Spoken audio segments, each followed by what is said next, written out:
Hi, everybody, and welcome back again to another episode of the Triangular Compass. And my name is Will Wisner, and I'm the Executive Director here at the Grunt Style Foundation. And we have a very special episode for you today. We're going to be talking to Miss Angela Skudin, who is the founder and operates a great charity called the 343 Fund, and they are doing work on issues of mental health with our first responder community. So I'd love to welcome Angela to our stage. Hi, Angela. How are you today? Hey, how you doing?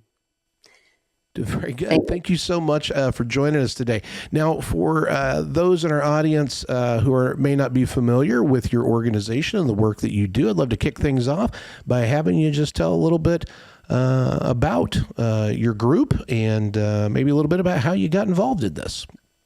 Sure. So the Casey Skudin 343 Fund is out of Long Beach, New York, but we serve the United States and Canada. And our grant audience is first responders. That's career police officers, firefighters, and paramedic EMTs.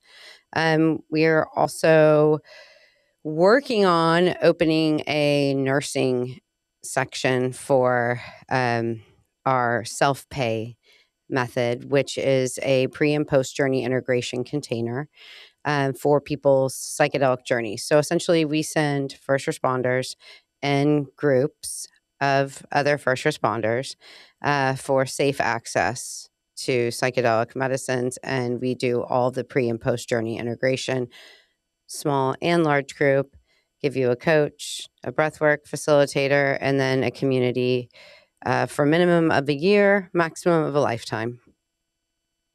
Well, that all sounds pretty incredible and a very unusual line of work. How was it that you found yourself into this kind of world?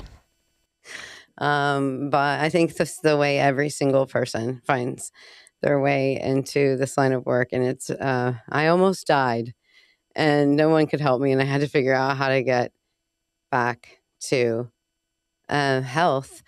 And I was an addict and everything was fixed with plant medicine. So I was married to a New York City firefighter. I got incredibly ill with Lyme disease, a bunch of co-infections, environmental toxins in 2018. I was misdiagnosed and just offered surgeries, and I was put on an opioid. And that was, I never had one of those surgeries that they said I should have because it just didn't make sense to me because of how my body was hurting. And I spent I've spent all my time since really getting to know specifically my human body and how to get my human body optimized. And a big portion of that was through a root called iboga, and then through a vine and a leaf called ayahuasca. So you don't know what you don't know. And because of those two plants, and I know a lot, I still don't know anything. But I've taken the small amount that I know about this world and everything that I've done right, wrong, and in the middle. And I've created an integration container from the population or for the population of people that I happen to know best, and that's first responders. I've never been a first responder, but I've been the supportive wife of a New York City firefighter I was for 16 and a half years until the day that my best friend passed, Casey Skudin. And I was his wife for nearly 18 years, and he was a New York City firefighter for 16 and a half of those. And during that time, I just learned that he did a lot of things that there's no way I could do. I just didn't have the physical, mental capacity to do the work that he did. And I found myself often very grateful that he was a New York City firefighter because I knew that anybody was safe on his watch. So he saved a lot of people during his time with the New York City Fire Department, and as an ocean lifeguard as well. I would see him make rescues all the time, and he did that for over 20 years as well. He was just a really stand-up guy. And when he passed away, if I would ask anyone in his firehouse, well, who does that? Who did that? And they would say, your husband. So um, he was just a really big loss. And I took his life insurance policy.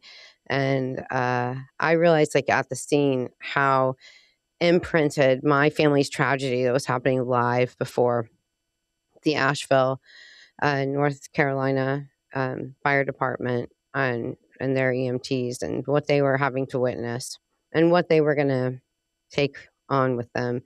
And they see, that was the worst day of my life. And they see they're showing up to everybody's worst day. And the compartmentalized trauma that comes with that is so great.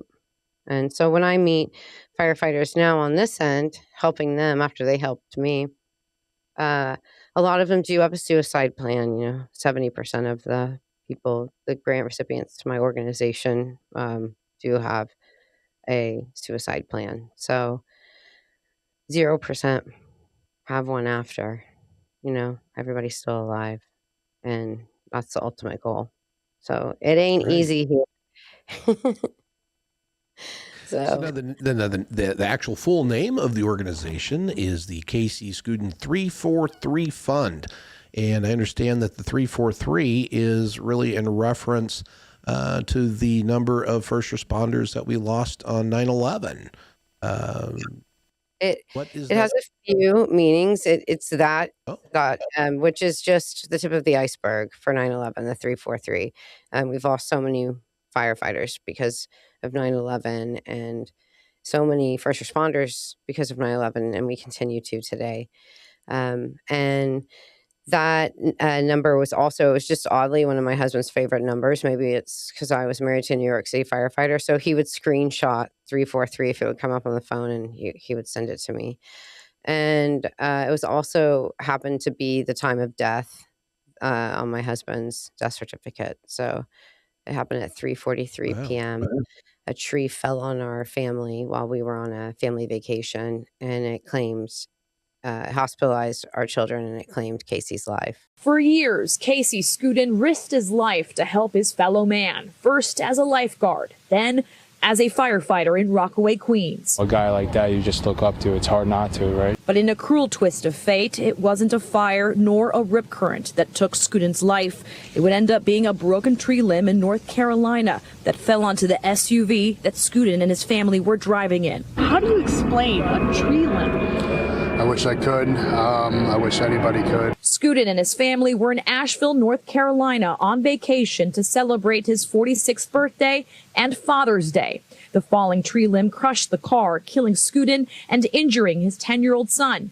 His wife and their eldest son managed to get out safely. For it to turn so tragic on such a meaningful weekend. That's Casey's best friend, Randy Eichen, who hopped on a plane bound for Asheville to make sense of the freak accident. Flowers and a FDNY t-shirt now mark the spot where that tree limb used to be. On Tuesday, Skudin's body was flown back to New York. A police escort followed his body as it made its way to a funeral home in Oceanside, where Skudin's fellow firefighters waited to salute him. That decision might have been made in his head somehow, some way, that he's the hero that he is, well-decorated hero, lifeguard, fireman,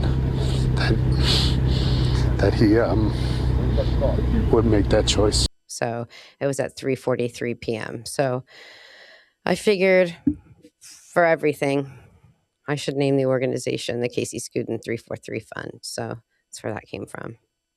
Wow, there is a whole lot there wrapped up into that. Talk about synchronicities and I guess messages and compass headings, I suppose.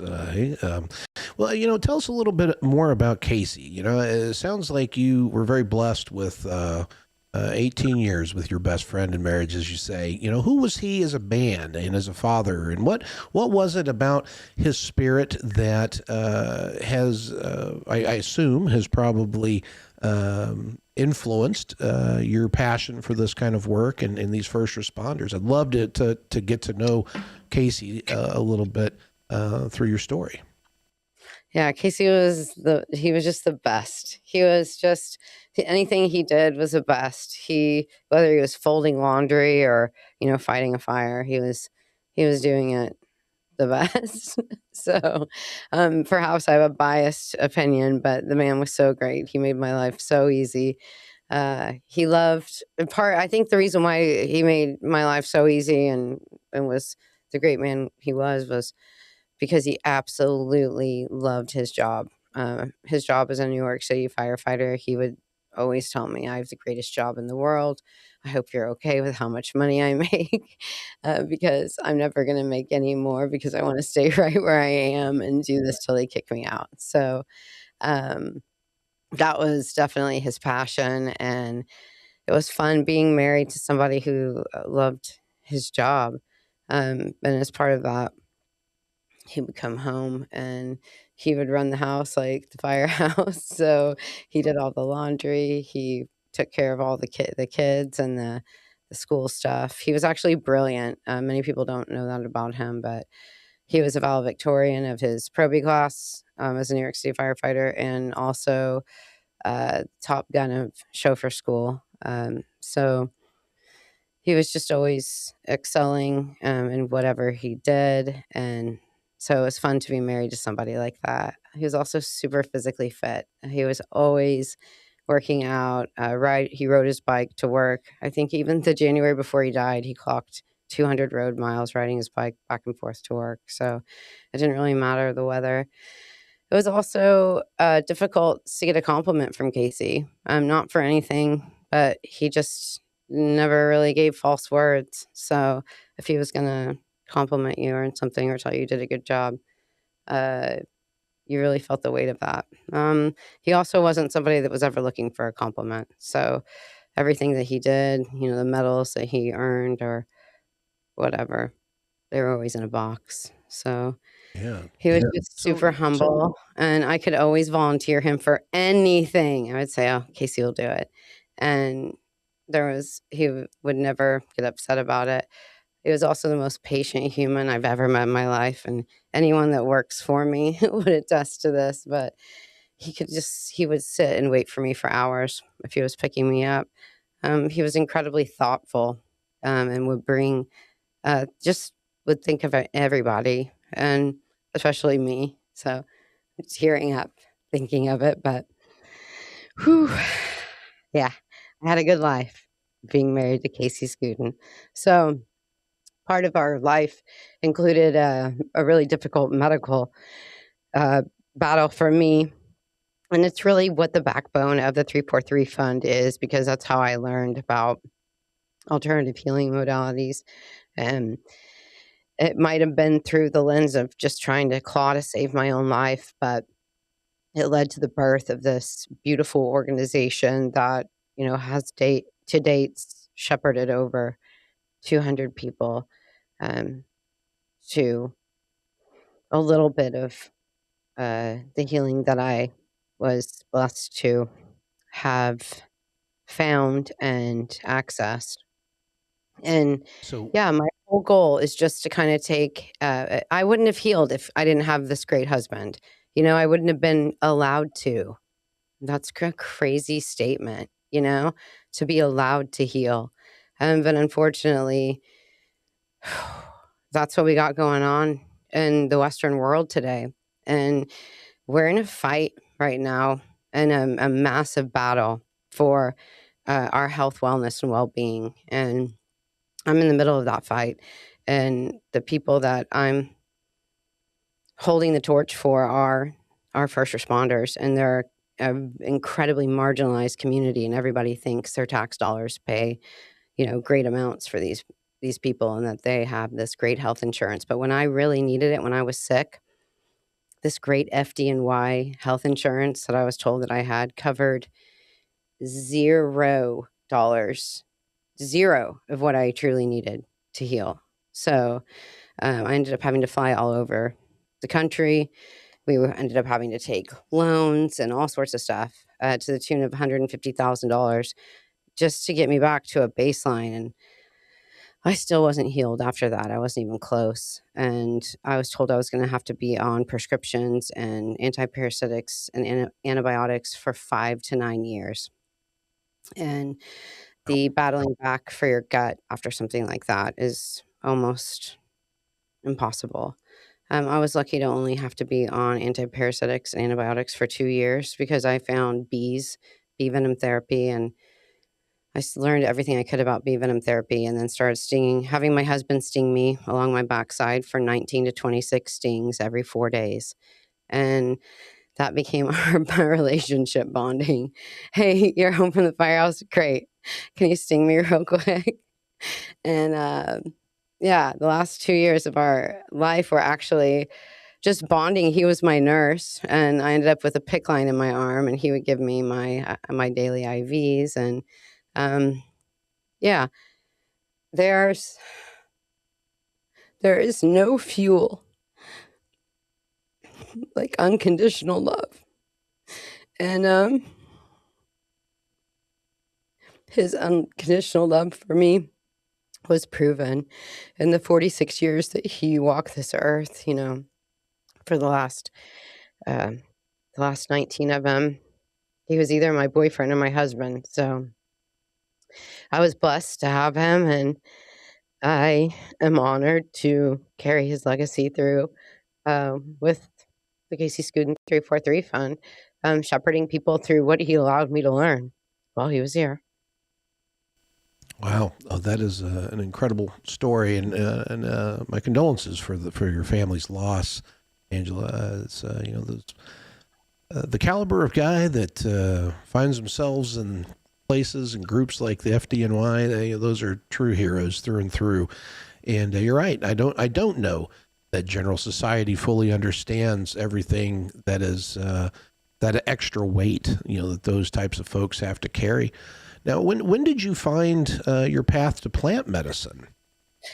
Oh my God, when I was just dead on my ass, riddled in sores from head to toe in my bed, and out of money and options with Western medicine, I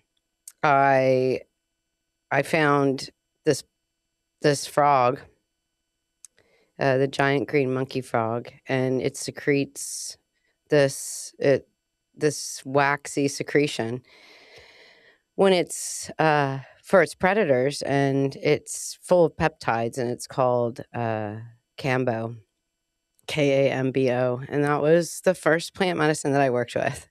It's legal in the United States. It's difficult to find for sure, but I was able to, with the bee venom therapy and the Kambo, and then with this root called iboga that is not legal in the United States, but it saved my life. And I found it through this dude from California that was supplying, or was giving me Kambo. And the ways that I did plant medicine and the way that I found plant medicine was so haphazard and so dangerous, and I could have killed myself. But at the time I was dying, and there was no one that was going to pull me out of my hole. So that was the choice that I made for my own health, and absolutely no regrets.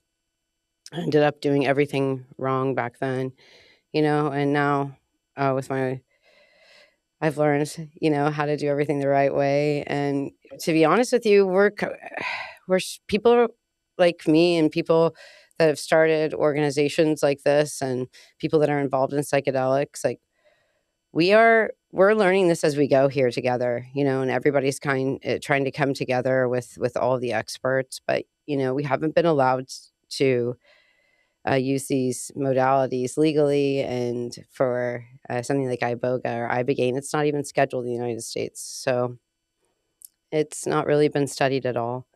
And we're working really hard to get medical access to the things that do work. So, it's such a familiar story and a common one that I hear people tell, and it's actually my story too. I was a toxic exposure veteran from Iraq, and I found my way to plant medicines in the same kind of a situation that you did. And I have an autoimmune issue as a result of some of my exposures, where my joints go crazy and get crazy inflamed and all that.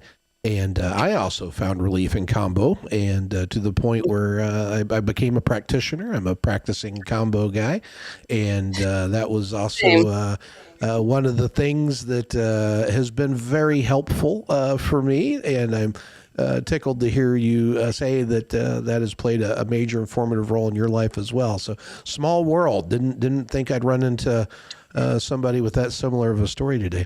Now, what did Casey think of this work in this world? It was he. Did you come into the space long before, or how did that play out?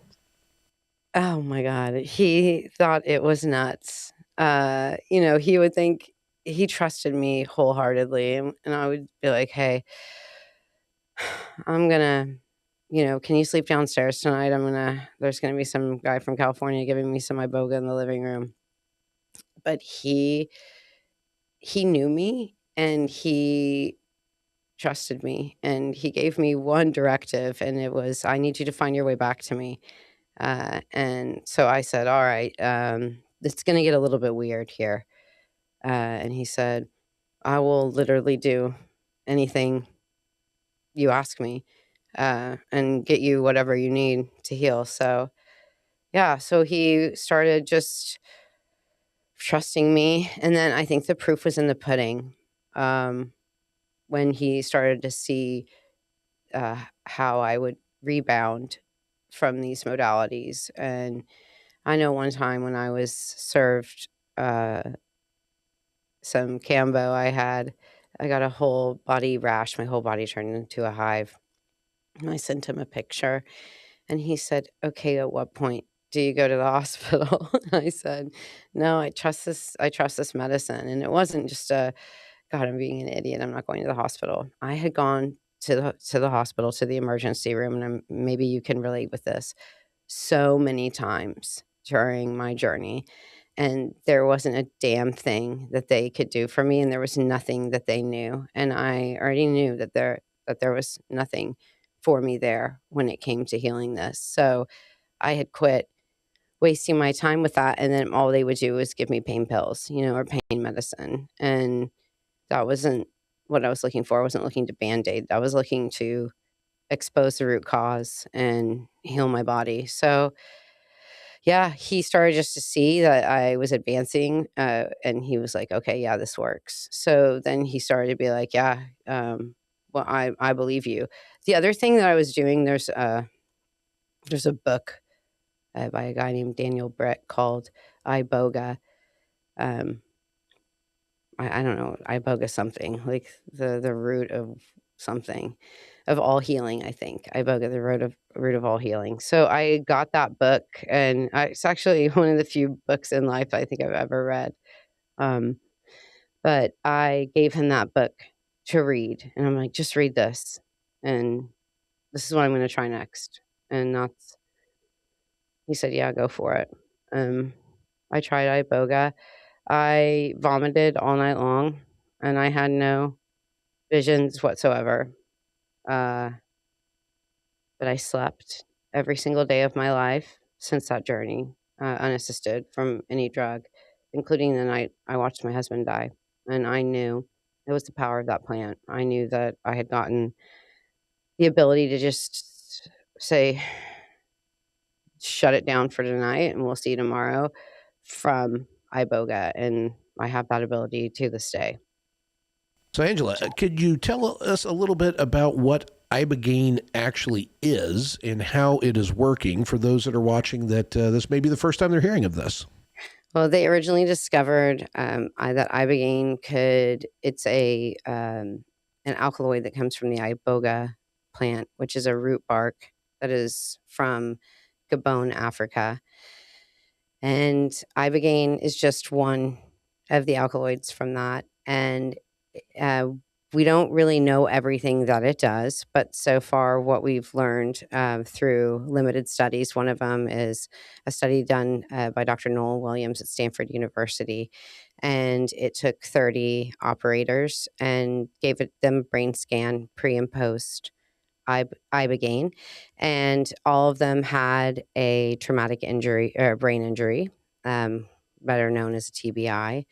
And after they had one ibogaine journey, their TBI was either repaired or, almost repaired on all of them. So we know that it's regrowing brain matter, which is absolutely phenomenal. And then it's doing a host of other things. It's resetting your receptors from addiction. My 77-year-old father just sat with ibogaine just this last August, and he had never sat with any psychedelic in his life, and he hasn't had a sip of coffee since, because his caffeine receptors were reset, and he just doesn't crave that anymore. So it's been found to decrease your brain age by 1.37 years every time you have an ibogaine journey, and it is a psychedelic, and it's a little bit of a on the longer end of psychedelic journeys. It can last anywhere from 12, to about 48 hours. Um, but the good news is that ibogaine journeys end, and a lot of times, a lot of suffering that has been in your mind and in your human body end with that journey. So we're still studying it, and we still don't know everything that it does do. But from the limited studies that we have, that's just a little bit of tiny recap of what we know.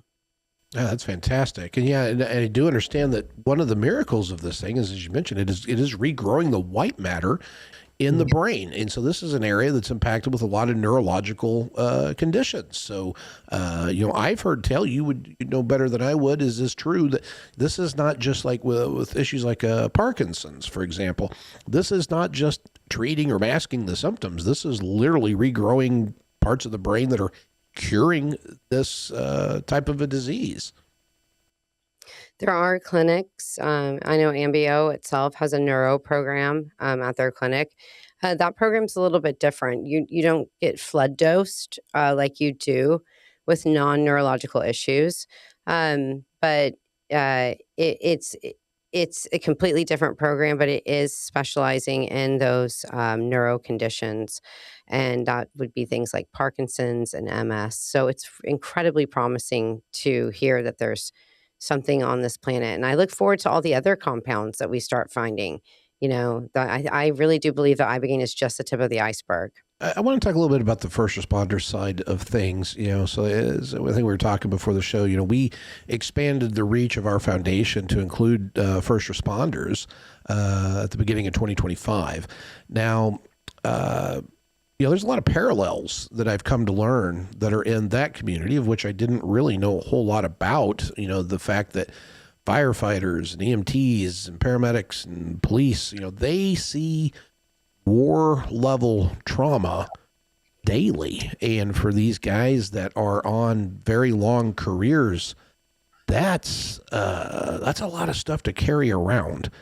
So, I see a lot of parallels in these invisible wounds that, veterans carry in this space as well. Do you see the similarities there? Do you think that the community that you're serving understands that the same? Because it seems to me that the first responder community seems to be about, I don't know, maybe 10 years behind the veteran space in terms of being able to say, hey, I've got an issue and I would like to engage this potential help that's out here that people are talking about, that is showing a lot of efficacy.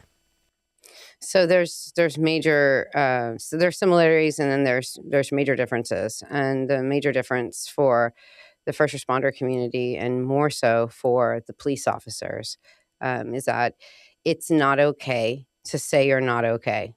If you're a police officer, it's okay for a veteran to say they're not okay. Everybody expects that for them, and there's a huge community for them, and it's just an expectation. The fact that we don't expect this of police officers, and it's literally taught in the department to just compartmentalize your trauma and move down the road. And to an extent, it's like that at the firehouse too, where everybody just sees so much. I think that it just kind of becomes one of those things where this is our daily. We know that this exists. This is our norm. This is our normal. And then it gets kind of compartmentalized, and then it comes out in a different way. It comes out and kick the dog when you get home, or crack a beer, and you don't stop cracking beers when you're on your off tours or whatever. And then it comes out in PTS. And I think it's incredibly naive of the departments to just think that you can just ignore an issue, because it is not safe to have a police officer that has PTS out there on the streets. I have had police officers I've heard come out of their mouth that have gone for this medicine say, before I did this, I just hoped I could kill somebody every time I went out to work. Wow, that's pretty dark. So is this status quo improving in the space? Do you see a momentum that is building? Yeah. I mean, what we're doing has greater results than anything that they're doing for the police community, and anything that they're doing for the fire community as well. One of the things, though, that I have a little bit of a leg up on my program is that I make sure if we're dealing with somebody with substance abuse, they have to have worked a program to come to my program. That is great if you can go for ibogaine, get your receptors reset, and you're not addicted anymore. But if you have no tools and you don't know anywhere to go, how to navigate your ship, you're going to drive your ship right back to the liquor store. Right. It's about breaking patterns and then giving new patterns. So it's, we always say it's 10% the medicine.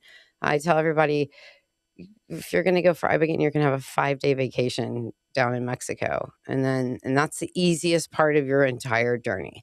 The self-examination is the other half. A lot of our veterans are, a lot of the people that we serve are veterans. 40% of our community is also veterans. And we were talking earlier before we came on, but 60% of our community that we serve is active duty as well. And then it's just, it kind of it allows them to go through the car wash. But then if you don't keep your car clean, you're going to get back on life's road and you're going to screw it up again. So if somebody just went for the medicine and outside of an integration program, you would have to have a massive amount of self-control and discipline on the other side of that to receive benefits. I'm going to tell you, I've seen it done, and I'm one of the people that's done that. And I've seen other people do that too. So it's not, it can't be done. It's the really long, hard road. So it is fast tracked with integration, and it just kind of works like a firehouse kitchen table. Like if you have that community support, if you have that dark humor, all of that kind of plays into the healing container. Yes. I would go so far, Angela, as to say that those retreats that have the first responders and the veterans are a whole other kind of an experience. The amount of dark humor that is going on in some of these very sacred moments is quite fun from my perspective, but I'm in that dark humor crowd, so I get it, but it might be a little unsettling to some of the normies, I suppose, that are in there. Well, we're not dealing with the normies. We're dealing with the first responders and the veterans. So bring the dark humor, right? Yes, and no other group would I want to ride that cosmic rodeo with. It's a powerful, and that bond, that ability to go through that kind of healing, in the camaraderie and the cohesion of other people that speak the same language that you do and have that same life experience, that to the point where dark humor has kind of become your shield in some way. And it's a different kind of an animal altogether that has that. And to watch them heal. And I've seen a lot of these guys go through these processes now, and I've seen a lot of commonalities and things that come from it. But the way they heal is specifically beautiful to me. Just getting through that armor and finding that strength and vulnerability and all the other cliche things that we hear about in this space. Do you find that the first responders have a harder time with engaging this kind of a modality as opposed to someone that's not from the space that you've seen, go through it? That's a great question. Well, this is a lot of people's that come through my organization. It's their first time sitting with a psychedelic, Yep.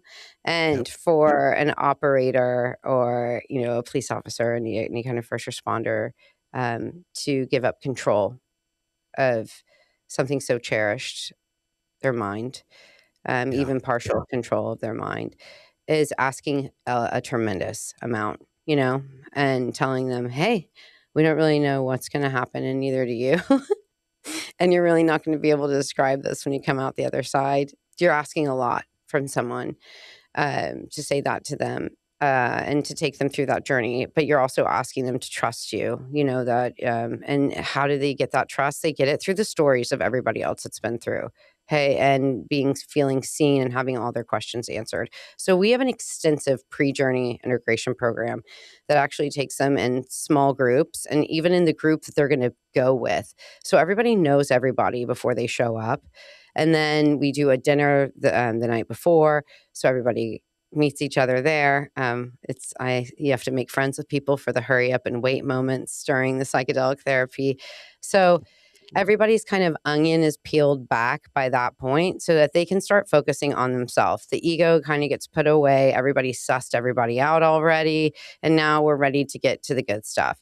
So, for example, the last group that I was with, we were down at Ambio, and I was there there was 9 people in the room, and most of them were, police officers, firefighters.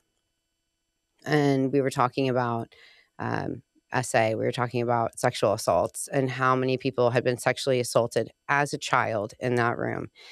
And 7 out of 9 raised their hands in that room, and right when everybody raised their hand, we were, oh, hey, who's this happened to? And you've got your hand up and you're looking around, and you could see the weight come off of the ones that, were coming to this experience of, oh my God, there's somebody else in this room like me. And I find a lot of police officers have had that story from childhood. And a lot of them say that they came into policing, because of that man that crossed that line with them and when they were young. So to be able to have somebody get to come to such a powerful medicine and be addressing an issue that's been weighing on them their entire life, um, a lot of that issue is so prominent in our world today, and it's pretty much the front face, whether we're ignoring it or not. We're dealing with that a lot here, and to be able to have a medicine that I know I can say firsthand can heal somebody from that and can bring forgiveness to the table and make them whole as an adult, it's just an honor. And I have to shout that from the rooftops. If people can actually absolve themselves from trauma from childhood, then, we're Yeah. doing something right here.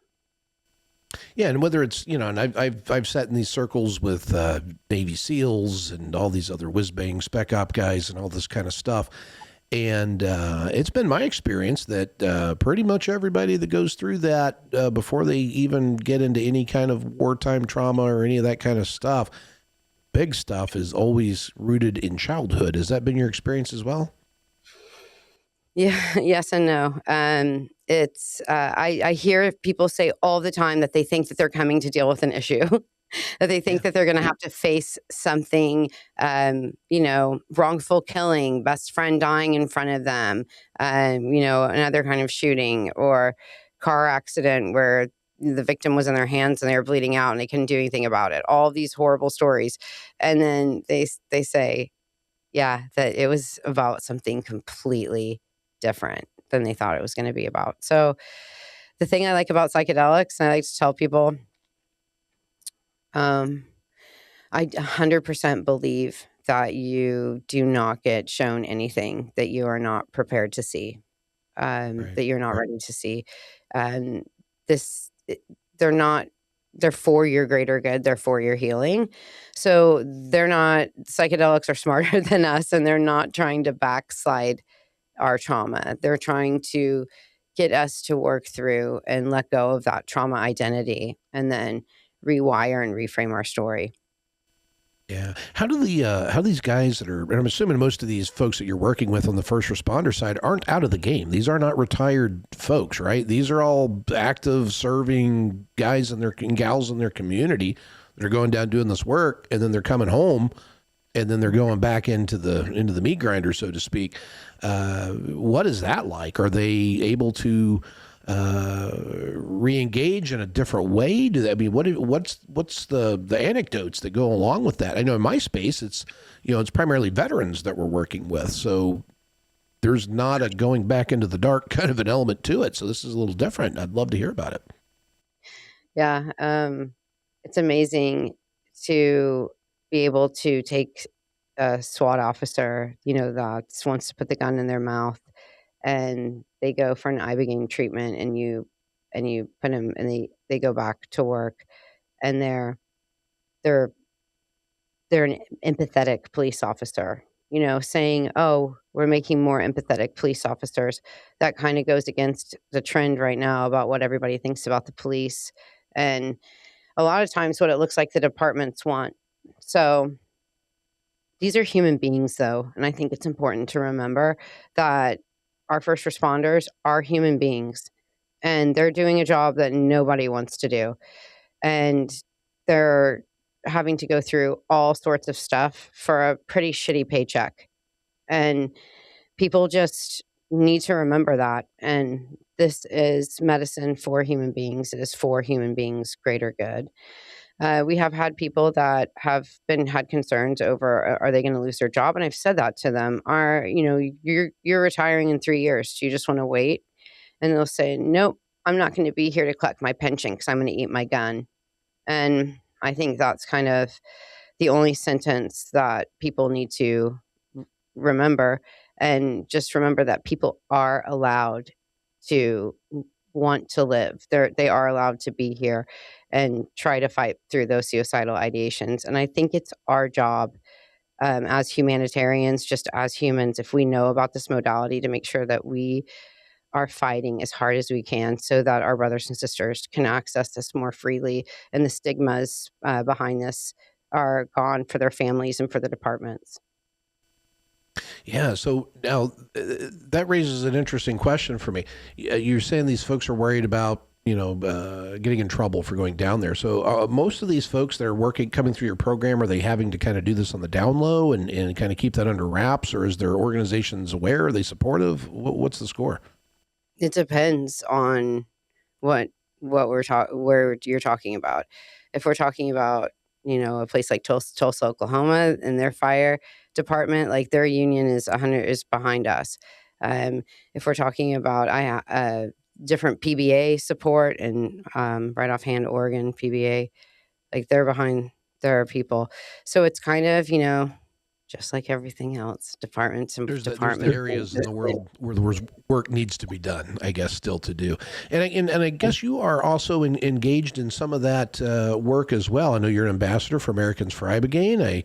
I saw a good interview with you and our mutual friend, Brian Hubbard, doing work with that. How did you come into, and he's one of the absolute best speakers on planet Earth, hands down. I just absolutely adore Brian.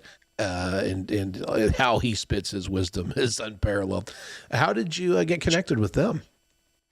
I met Brian through this cause. We did a podcast together in Texas, and we just kind of became instant friends from there. And I became friendly with his wife, Jo Alice, who's also just so incredibly wise. And we started working together just because of the work I was doing with the first responder community. So a lot of times we'll give Americans for Ibogaine, access to the people that we've gone through. Our first responders will, if they can, use their voice. They'll testify on the state levels to try to enact change. So yeah, I've been working with Americans for Ibogaine pretty close with Brian. I've gone to not only just different fundraisers with them, podcasts with them. Also, we just had our first international Iboga conference in Gabon, Africa, and Americans for Ibogaine was a big part of bringing that there. The fact of the matter is that they can make ibogaine without the iboga plant. They know how to synthesize it now. And ibogaine is only one piece. It's just one of the alkaloids. And I heard somebody say it best when they described ibogaine as the color red and iboga as the rainbow. So it's super important for AFI, for Americans for Ibogaine, and I know it's super important for Brian Hubbard that we make sure that credit is given to the proper people. And, the Ibogaine root comes from Gabon, Africa.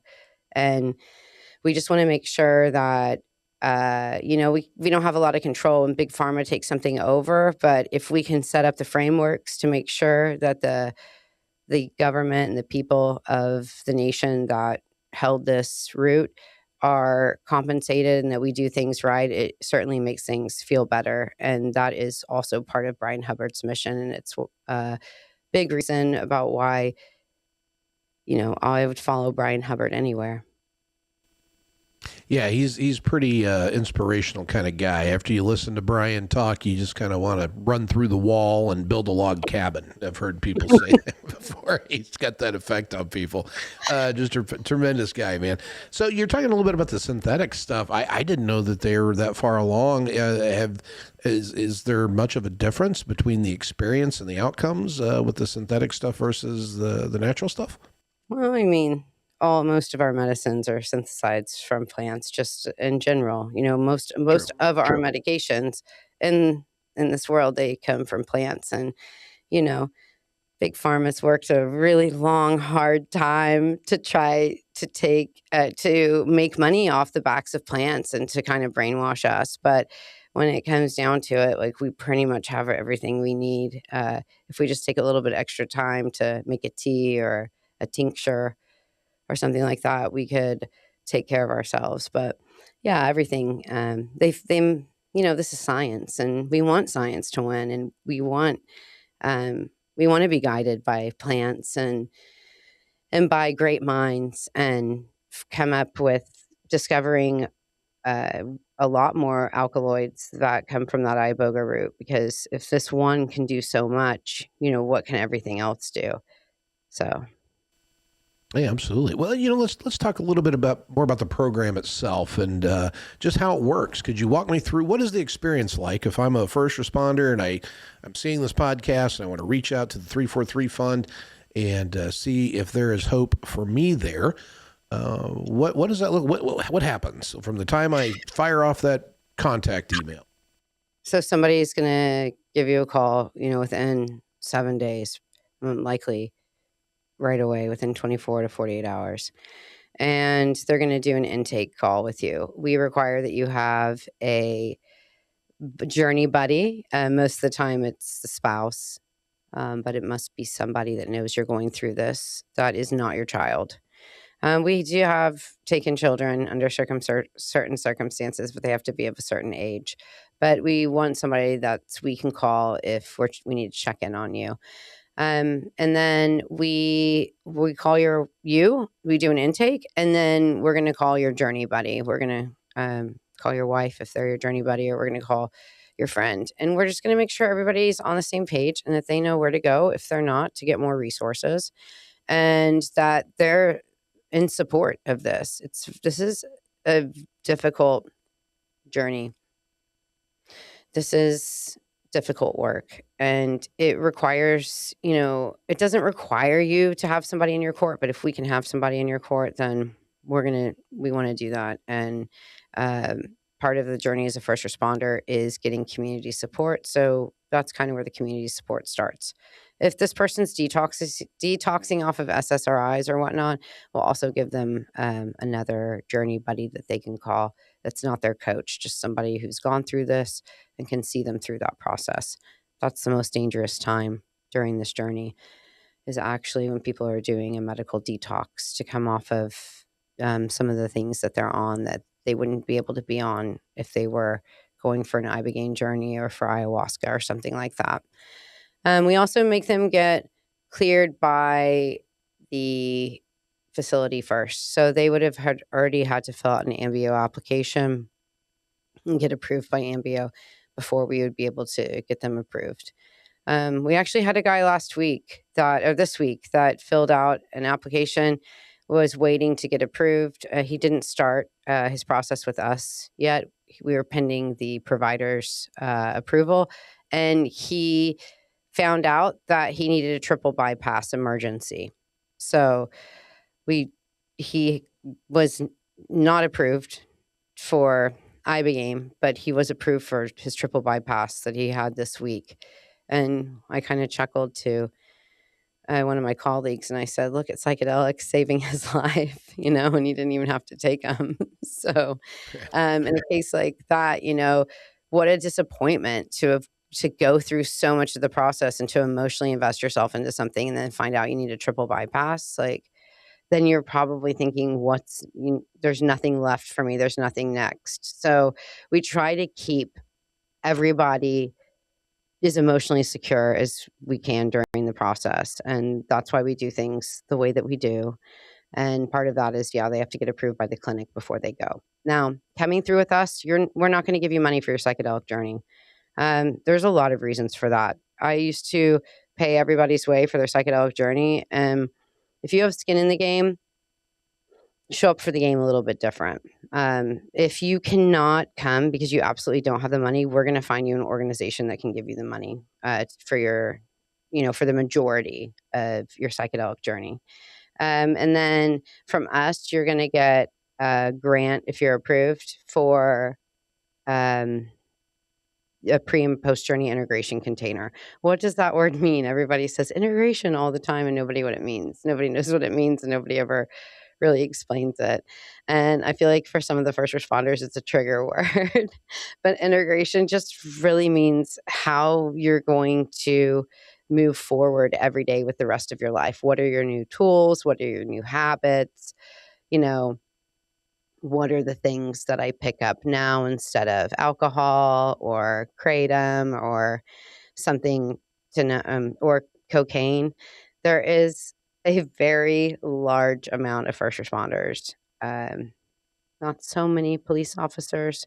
There are a lot of firefighters that are addicted, and they're fighting fighters while they're deep in their addiction. So for the greater good of the community, it would be better to have everybody free. So after the application process, after they get approved from AMBO, then pending, they look good. And how do they look good to me?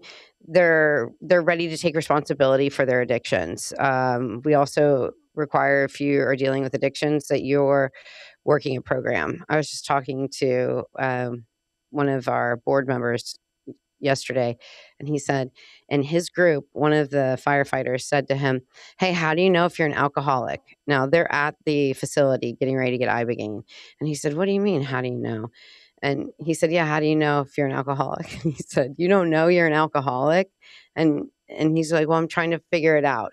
So that's a mistake on my part. Like, I should have had that man going, knowing I am an alcoholic, and so that, and it's just to get that onion peeled, to give you the biggest bang for your buck. I'm asking you to invest $5,000 in yourself in a psychedelic journey.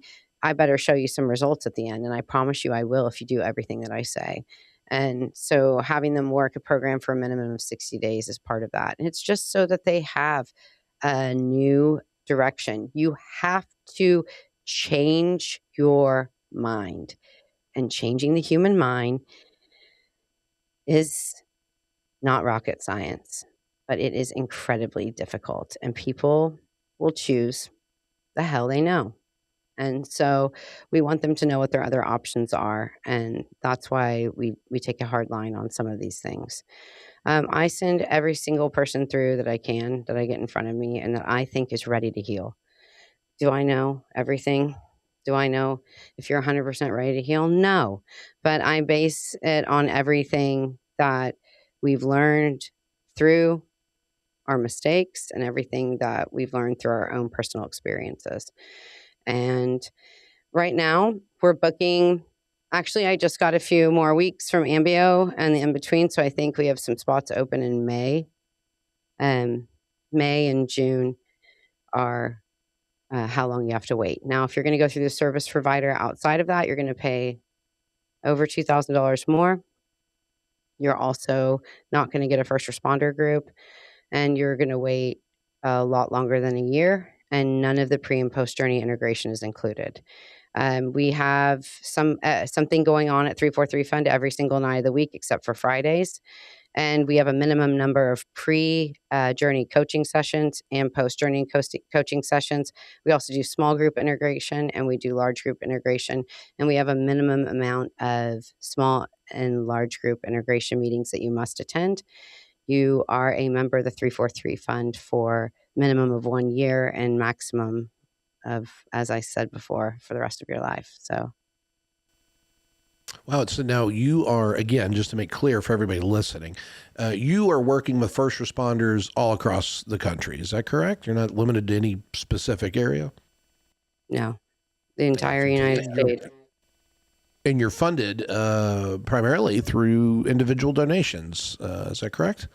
Yeah. So how can people support your work? Because this is work that's not very, you're kind of doing God's work and you're carrying a lot of load on your own here, Angela. So how can those listening here today be part of the solution and support your work? 343fund.org, the donate now button. And, you know, almost every dollar that you're going to donate to my organization, it is a 501c3. It is going to directly aid a first responder in their healing journey. All right. That is fantastic. And we're, of course, going to list you on our website as a resource and try to get as many first responders that we come across in our travels aware of the work that you're doing. And we're going to continue to spread the word to get as many people as we can to head over to your website and make a donation and support this very, very important work. Do you have any words of wisdom or one thing you want anyone listening to this podcast to know? What is the one thing you want them to know? The one thing that I want them to know is that ibogaine is not a miracle. You are not going to go down and anywhere or get a hold of ibogaine and swallow a pill and solve all of your problems. It is just an invitation and a brain and a little bit of a pattern disruptor and a reset. All of the knowledge, all of the tools come from what you do to prepare yourself for the journey and what you do every single day after that journey. All right, Angela, thank you so very much for being with us today. One more time, your website, again, for those that may want to look you up for your services or to make a donation. So you can find us at the 343fund.org, or you can find us on social media, the Casey Skudin 343fund.org, on both Instagram, TikTok, and Facebook. Thanks so much for letting me come out and talk about my favorite thing, helping first responders. Well, thank you for what you're doing, and thank you for your willingness to come on and share this incredible opportunity with many people in our society that are shouldering the lion's share of some burdens, and they're unfortunately going overlooked in this type of arena. There is a lot of support there and understanding for communities like veterans, and I don't know that this community with the first responders is enjoying that same amount of understanding and empathy. So hopefully by telling your story and the amazing story of the work that you're doing and your family, we'll make a dent in that, and we'll hopefully bring many other people to you and find their own path to healing is going down south. And with your work in the advocacy on Americans for Ibogaine, start getting programs set up here in the United States. This is crazy that we have to leave the United States in order to save our lives and not kill ourselves. So what a weird world we are living in. But thank you again, Angela, for being here. Everybody, that's it for this episode. We would like to invite you to check out our other areas where Grunstyle Foundation is lurking around in the dark corners of the internet. You can find us on YouTube at Grunstyle Foundation, same with Instagram and Facebook, and you can find us over on X at Grunstyle FDN. over on TikTok at gruntstyle_foundation. So thanks again for joining everybody. Until we see you all again, stay waxy. The Gruntstyle Foundation continues fighting for those who have served. Support our mission at gruntstylefoundation.org/donate. Stay strong, stay vigilant, and keep moving forward with purpose.